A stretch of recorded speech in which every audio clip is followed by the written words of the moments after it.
আপু, ওই যে দেখো, গাছের নিচে একটা ছোট পাখির ছানা পড়ে আছে। ও তো উঠতে পারছে না। ইস, ছানাটি মনে আশা থেকে পড়ে গেছে। দাদি, গাছের নিচে একটি পাখি পড়ে আছে, আমি এখনই ওকে ছুঁয়ে ফেলি। না নিলয় বাবা, তাড়াহুড়ো করবে না। সবর বা ধৈর্য ধরতে হয়। আগে দেখতে হবে ওর মা কোথায় আছে। আম্মু, আমরা বাগানে একটি ছোট পাখির ছানা পেয়েছি। মাশাআল্লাহ, এটি অনেক ভালো কাজ বাবা। চলো আমরা সবাই মিলে দেখি। নিলয়, দেখো, ওই ডালে সম্ভবত পাখির বাসাটি আছে।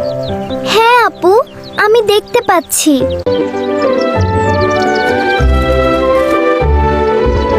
খুব সাবধানে ধরবে নিলয়, কোনো তাড়াহুড়ো করবে না। ঠিক আছে আপু, আমি একদম সাবধানে ধরব।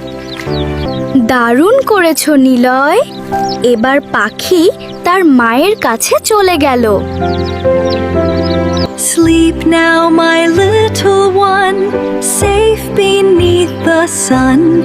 We are blessed. নিলয়, আমি দেখলাম তোমরা পাখিকে বাঁচালে। অনেক ভালো কাজ করেছো। আলহামদুলিল্লাহ, এটা আমাদের দায়িত্ব ছিল। তোমরা আজ খুব ভালো কাজ করেছো। আল্লাহ খুশি হয়েছেন। আল্লাহ তোমাদের এই পরোপকার ও সবরের জন্য উত্তম প্রতিদান দেবেন। ইনশাআল্লাহ দাদি।